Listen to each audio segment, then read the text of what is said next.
berbagai orde pemerintahan pun berganti, namun kenyataannya rakyat kita masih terbelenggu dalam masalah kemiskinan.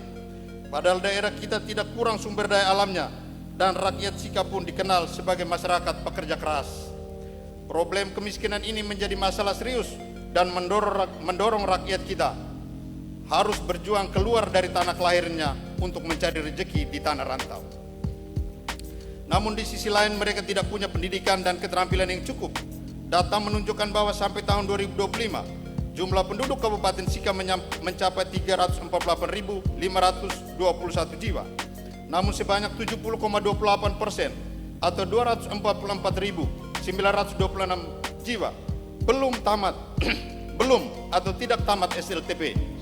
Sementara yang tamat SLTA sederajat sebanyak 74.076 jiwa atau 21,85%. Artinya sebagian besar masyarakat Kabupaten Sika sampai tahun 2025 belum atau tidak tamat SLTP.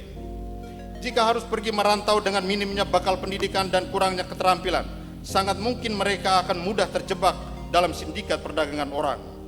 Untuk itu perhatian pemerintah terhadap sektor pendidikan dasar yang menjadi kewenangan pemerintah daerah dan pelatihan keterampilan para calon tenaga kerja harus bersifat mendesak. Kita tidak mempersalahkan rakyat karena amanat konstitusi kita sangat jelas bahwa pendidikan itu adalah hak rakyat, bukan kewajiban. Justru tujuan mendirikan negara ini adalah untuk mencerdaskan kehidupan bangsa.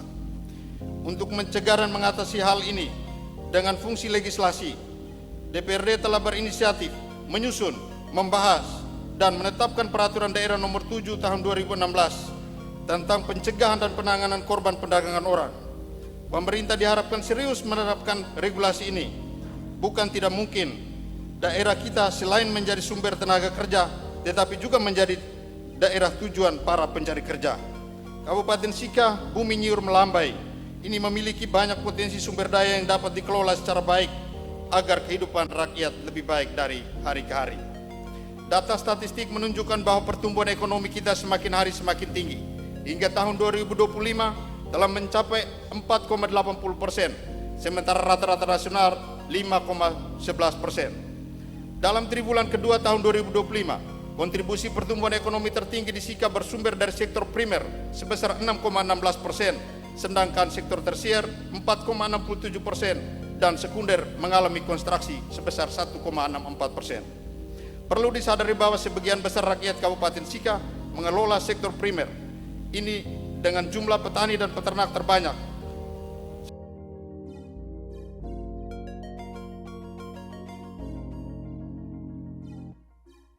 Download Tribun X sekarang, menghadirkan lokal menjadi Indonesia.